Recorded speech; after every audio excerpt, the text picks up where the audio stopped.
We are still examining the items, but we have already made critical progress that we feel must be shared with everyone post-haste. We discovered several test tubes of fluid within Cowell's baggage, each labeled separately. The notebook in his backpack claims that these fluids are water from the primordial sea. The primordial sea. The note's contents also indicate that Cowell belonged to an organization that sells illegal drugs and that he had an accomplice. The notebook has many entries concerning safe usage of these fluids, in which the keyword dissolve appears many times. One of these tubes was labeled Opera Epiclese, along with yesterday's date. It is empty. The notes also state that these dissolution properties work exclusively on people from Fontaine. It's likely that Halsey was chosen as some sort of test subject. As such, we believe that the defense's hypothesis is, in fact, supported by sufficient evidence. You've got to be kidding! People dissolving into water? Could something so ridiculous actually be true? Wait a moment. This reminds me of a certain prophecy, but it's just a coincidence, isn't it? If people can become water, does that mean that the water tank's real use was as a means to hide water stains? And if Cowell was targeting that girl... Wait just a minute. Could that mean... You two, with me, quick! Demoiselle, wait! What about your partners? Let's go. Just trust me. Order! Order! It is undeniable that further examination of the deceased's personal effects has yielded some surprising results, but we cannot yet verify the veracity of these clues. Still, let us assume that these clues are indeed authentic, albeit with the understanding that Ms. Halsey has yet to be found. Guards, please continue examining the items along these lines. Mr. Linney, it appears your hypothesis is supported by the evidence, so please continue speaking. Of course. Thank you, Your Honor.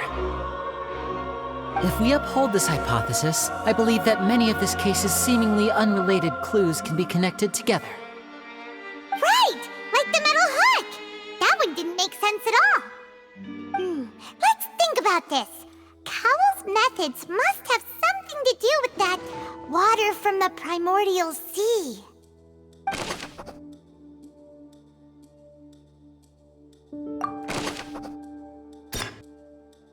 The deceased's name is Cowell, Linney's assistant. He would have been able to tamper with the equipment. Now it seems like the hook rope was not meant for another magic trick, but was instead some form of triggering mechanism.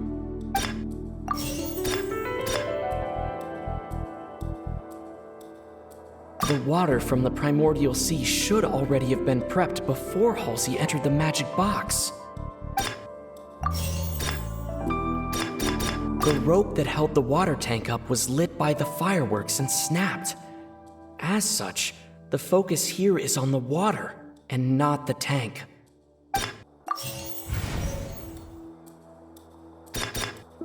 I remember there was something else within the inner layer of that box.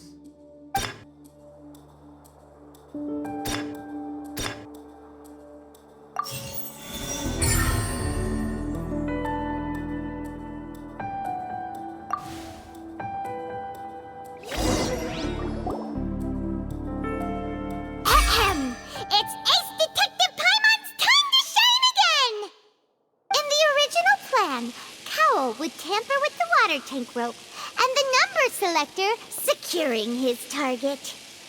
When the magic box containing Halsey was lowered, the metal hook would retract gradually and pierce the balloon at the top of the box. When the balloon attached to the box popped, the water from the primordial seed inside it would pour down and dissolve Halsey. Afterward, Cowell would enter the tunnel and break the flower vase to conceal the water inside the tunnel, with the remaining evidence being covered up by the water tank on stage. But he encountered something unexpected in the tunnel and wound up being fatally hit by the same water tank he meant to use to cover his tracks. Huh. That does make sense. That actually links together a lot of the more confusing pieces of evidence.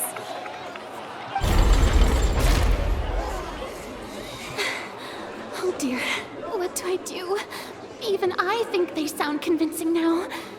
Have I falsely accused an innocent person? What a humiliation. Now, it seems like the only point of contention remaining is the exact circumstances that led to Cal's death. His notes mentioned he had an accomplice who could be related to the situation.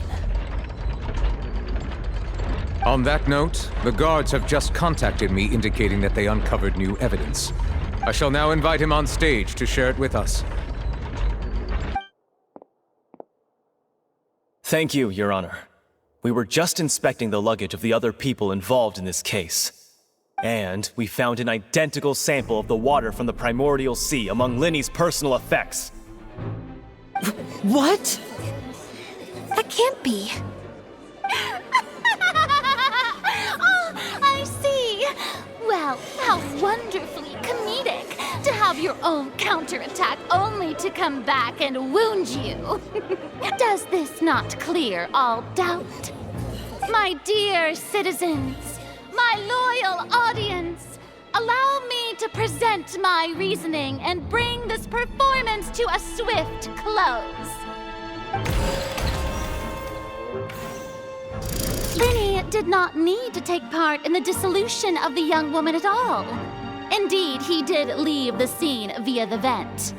Having made modifications to the props beforehand, his accomplice Cowl then caused Halsey to vanish using the water from the primordial sea. But upon his return, in cruel avarice, Linny desired sole credit and prepared to do away with his partner in crime.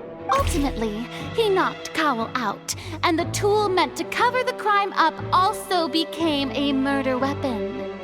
Now, as much as I regret having come to such a viciously straightforward conclusion, it does seem that the famed Fatui is quite the cold-blooded and ruthless organization.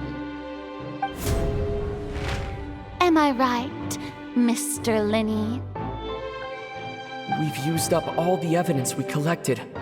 There's no way for us to make a rebuttal here. Is this the end of the road?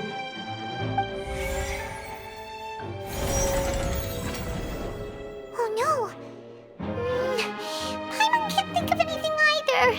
It doesn't look like there's any way around this. Seems using the water as new evidence was too good a move. Why did this have to happen now? I think we've all seen enough now, and we have ample witnesses to my flawless reasoning. I believe this is indeed the finale. Now then, my good, noble Chief Justice, should we not, in your view, move... Excuse me, everyone, but I must interject. Miss, I must ask you not to shout, and to respect the ongoing legal proceedings. Oh, come on. Don't be hasty. I have a good reason for interrupting, you know. Now, would anyone here like to take a little break from all this debate and see a little magic? I'll show you an amazing trick. One that can bring a young woman who has disappeared back in the flesh, right before your very eyes. Please, do the honors, Mr. Linny, if you would be so kind. What in the world is she saying? No offense, miss, but miracles like that are beyond my scope as a magician. Come on now, don't be silly. Magic is all about misdirection, isn't it?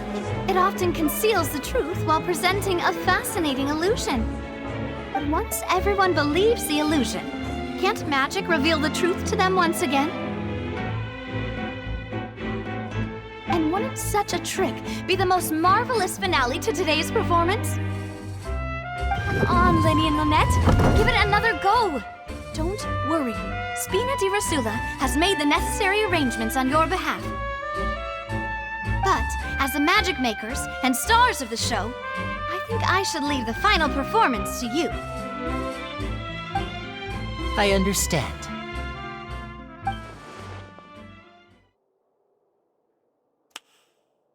And voila!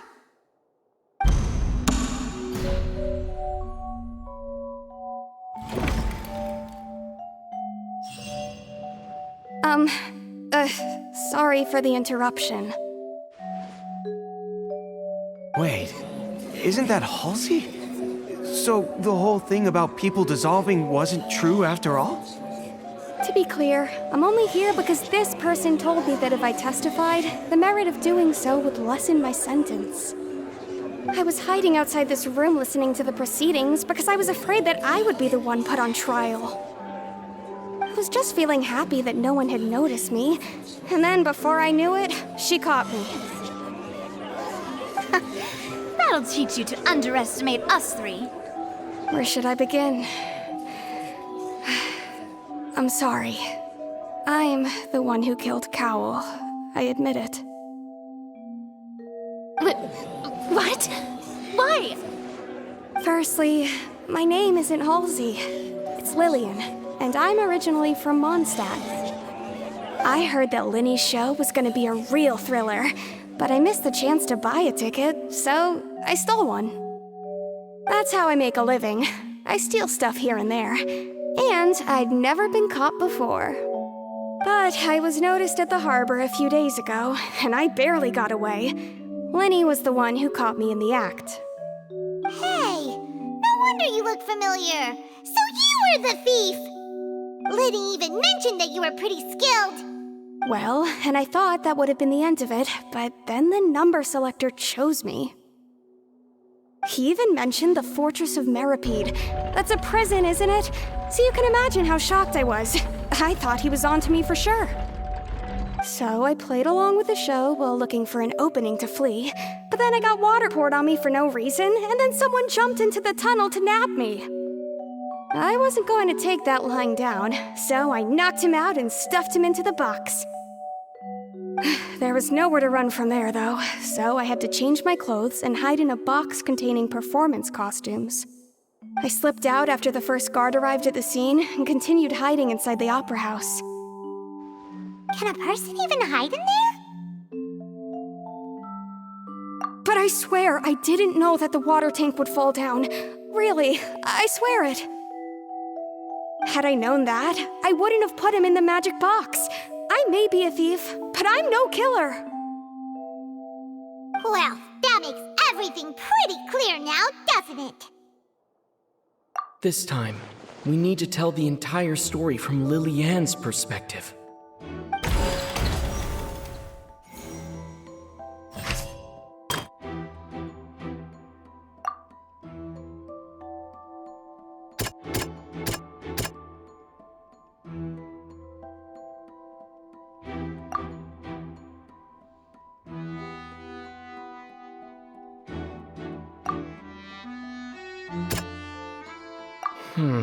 Seems this won't produce a particularly effective rebuttal. The strange sound wasn't from a fight. It was Lily-Ann's attempt to break out when she was frightened.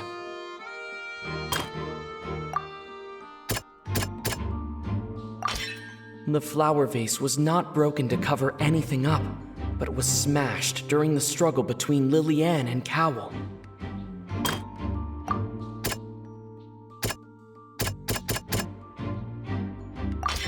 Lily-Ann was afraid that she would be recognized if she left, so she changed clothes and hid, biding her time. Just what one might expect of an experienced thief. And it's Ace Detective Paimon time! Having been selected out of the blue, Lily-Ann panicked. Her panic only intensified after she entered the tunnel and had water poured on her head. So she kicked the door open, producing the thud we all heard. Hearing the commotion, Cowl leapt into the tunnel, only to discover that Lily-Ann had not dissolved. He did not know that Lily-Ann was not from Fontaine, but was a thief who made her way in by stealing a ticket! Mistakenly believing that the water from the primordial sea needed time to take effect, he tried to force Lillian back into the box. The two broke the flower vase during the struggle, but Lillian came out on top, knocking Cowell out and putting him in the box. With no way of escaping, she changed her clothes and hid in the costume trunk until the performance ended.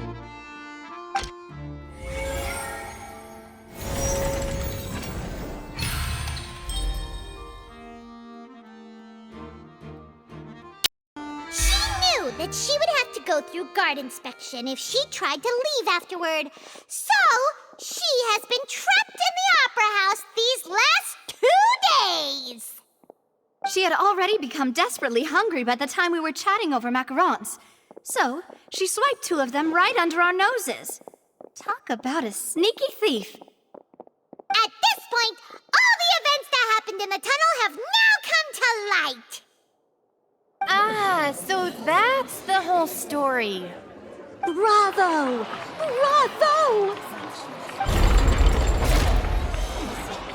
Now then, Lady Farina, do you wish to speak against the defense's statements?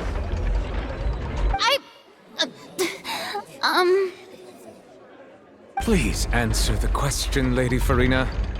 Also, if I may add, the trial has not yet ended.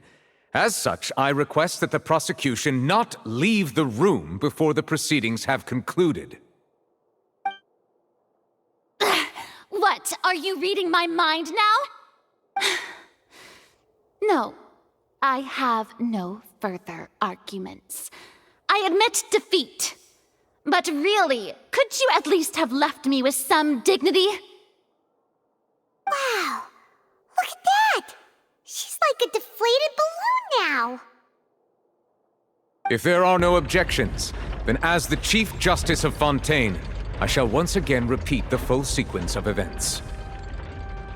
The actual perpetrator of the serial disappearances, Cowell, selected his next victim from the audience reservation list. With some modifications to the selector, he could ensure that the pre-selected young woman would be chosen. To cover up any evidence while committing the deed, Cowell thought of allowing the water tank to fall, which would conceal the water left behind after the young woman was dissolved. He also tampered with the rope suspending the water tank, using the fireworks at the end of the performance to cause the tank to drop and hide the watermarks. He poured the water from the primordial sea into a balloon during the preparation of the magic box and stuck it to the box's lid. Finally, he passed the prepared hook on a rope through the gap in the magic box's door when bringing the young woman to said box. When the magic trick officially began, the box containing the woman was lowered into the tunnel, tightening the hook rope and bursting the balloon containing the water. If all had gone to plan, the young woman would be dissolved at this time. However, Lillian was not from Fontaine and thus fled the box with a loud noise. Realizing that there was trouble, Cowell entered the tunnel and met Lillian. Thinking that the waters had not yet taken effect, he decided to proceed. However, his opponent was more capable than he thought, and he was overcome, knocked unconscious, and placed into the magic box, and thus became his own final victim. Lillian, according to her own statements, then changed clothes and hid until the performance ended, before hiding in other parts of the opera house. As for Linny, he was in the underground structures within the opera house, and was thus ignorant of these happenings. From this reconstruction of events, we can conclude that Linny, the accused, is in fact innocent.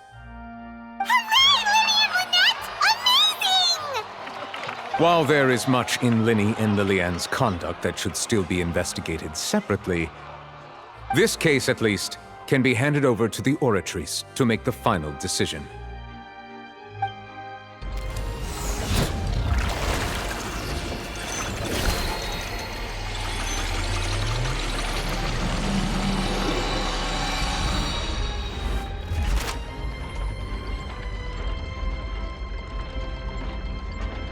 As such, Linny and Lynette are officially declared not guilty. Victory for Great work, partners. Thank you all. Thank you so much. Next, I think we deserve an explanation, Guard Vaughn. How did you find the water from the primordial sea in Linny's baggage? Right! Your discovery caused me to make a serious mistake, you know. Or was that not a discovery, but false evidence that you dared to bring before this court? I suspect that the accomplice mentioned in Cowell's notes was not Linny, but you, yes?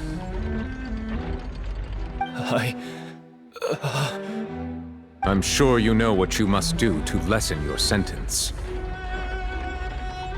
Speak quickly! Unless you want to earn yourself a one-way ticket to Coupon Town.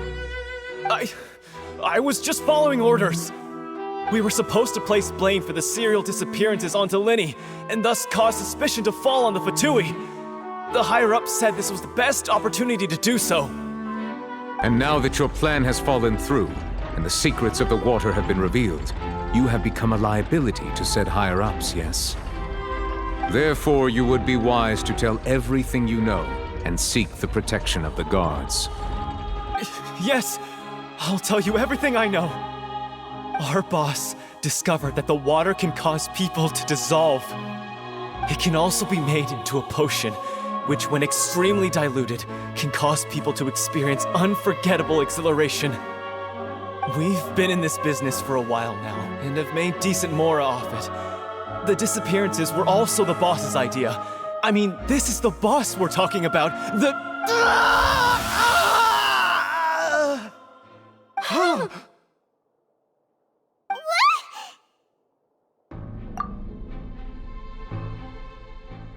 And now he can no longer talk. Such ruthlessness. I shouldn't have expected any less of them. An outrageous act. All present, please submit to inspection immediately.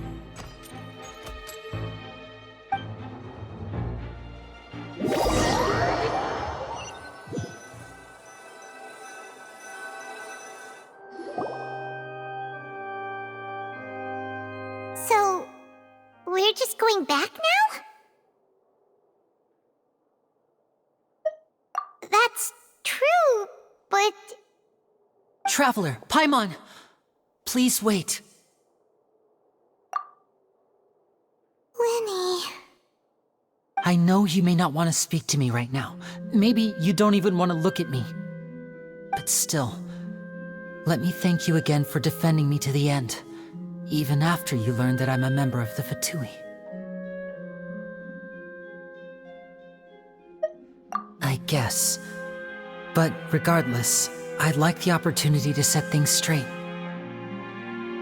I didn't approach you with any ulterior motives or ill intent. I've spoken to you as myself, just plain Linny this entire time. As for why I'm a Vatus, it's because the goals of the House of the Hearth align with those of an orphan like me. That's all. That was how Father, who you might know as the Knave, approached recruiting us back then too. The Knave? The one who controls the House of the Hearth? She's your father? That's right. And since we're here, I was wondering, would you mind hearing a story? It's about my past. Back when our parents first died, Lynette and I were left wandering the streets. To survive, I took to surreptitiously observing an older street performer who did magic. It took me several days to figure out how he pulled off his amazing tricks. I took my sister through several streets until we found a crowded corner, and we began to perform magic tricks there. To my surprise, we proved to be pretty popular, and we could at least stop worrying about where our next meal would come from for a time. But I didn't want my sister to remain a street rat together with me forever. Before long, an aristocrat came to me and claimed that he wished to take us in after watching my performances. So you went from orphans to nobility just like that? That was how we felt at first too. As if fate was on our side and we could say goodbye to those painful days. But I gradually discovered that while we were called foster children, he was really after my talent for magic tricks. He would constantly take me to all sorts of banquets to garner attention, which he would then use to expand his social circles. That doesn't seem too bad either. Better than roaming the streets at any rate. It took a while for me to realize just how dark his heart really was.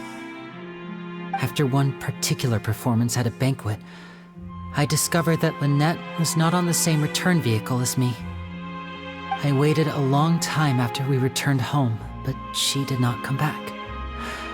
I went to that noble's bedroom and asked him about her whereabouts. The answer he gave me was, she caught the eye of the most eminent person at the banquet, so I sent her over as a gift. I mean, you'll be able to perform your magic regardless of who your assistant is, yes? Oh no. So he was gonna... But wouldn't Fontaine's laws deal with such people? As far as outsiders are concerned, this is a relationship akin to adoption or foster care, and they have their ways of escaping the eye of the law. I managed to ferret out the location of the mansion of that so-called eminent person and hurried through the night. But by the time I leaped over the walls, avoided the guards, and made my way in, all I saw was the moonlit ground covered in blood, and the knave standing there in the darkness. So, she'd already taken care of that guy. That's right. She had rescued my sister before she could come to any harm, and had even discovered several girls hidden in a basement, all of them orphans. The knave, might have seen something in me, and so she made me an offer. The House of the Hearth welcomes you, for your interests align with ours. Here, none will ever betray you. Indeed, betrayal shall never be permitted here. I was hesitant to trust her. I had just been betrayed by nobles. But she was also quick to destroy the noble who had taken us in at first, giving us back our freedom. Oh, so that's how the two of you joined the House of the Hearth. She has her own plans. She has gained permission from the Tsaritsa to first use the Gnosis' power when she obtains it. She plans to use it to find a way to break the prophecy and save Fontaine. So, she believes in that prophecy too? That's right. The whole House of the Hearth is currently working to combat that crisis. Today's case has also proven that people from Fontaine can indeed dissolve into some sort of water, thus further supporting the prophecy. Everyone at Hotel Bouffe d'été, including the knave, has their roots in Fontaine, and we will always defend our homeland. To us orphans, the only connection we have left to this world, apart from our family, is our homeland. So, from small deeds like distributing magic pockets to huge schemes like stealing a Gnosis, everything is aimed at dealing with that prophecy.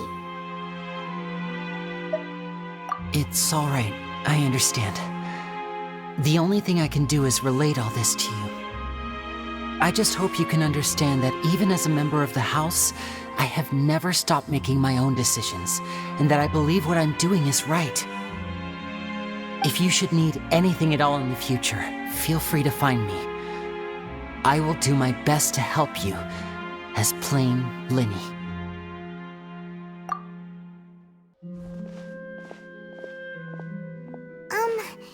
Bye, Linny!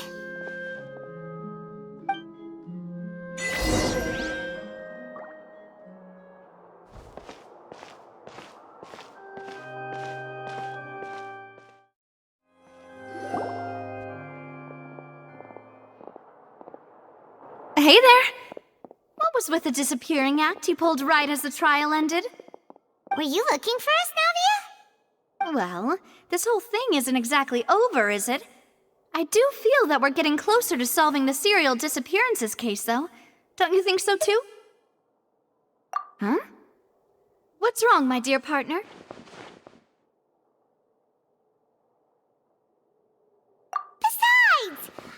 sure we're the ones who can crack a case that's been cold for decades now? And given that there's new evidence from the trial, there should be a trail of breadcrumbs for the Hydro Archon's people to follow now, right? Ah. I see. Well, I won't lie. I'm a little shocked to hear that from you. But I suppose you are just travelers who have only arrived in Fontaine after all. Sorry. I might have been too presumptuous. Don't say that, Navia. Ah, and we were having so much fun investigating with you, too. It was like having new waters flowing into a stagnant mire, causing new hope to spring forth, and the reflection in the murk to become clearer. Well, sorry about that. I'm a bit prone to nostalgia. Don't mind me. Wait, shall we have a farewell meal? You know, to commemorate our time as partners? Huh? Do we really need to get that formal? Well, guess you really did treat us as partners, huh? Well, I'd just like to have a proper ending to every important memory. That way there are no regrets later. Anyway, it would just be a meal, so it shouldn't take up too much of your time. You don't have to twist Paimon's arm. If Boss Navia's treating, count Paimon in! Oh, wonderful. In that case, why don't we return to the Court of Fontaine and head to the Hotel de Boer? I believe we'll make it just in time for dinner. All right then.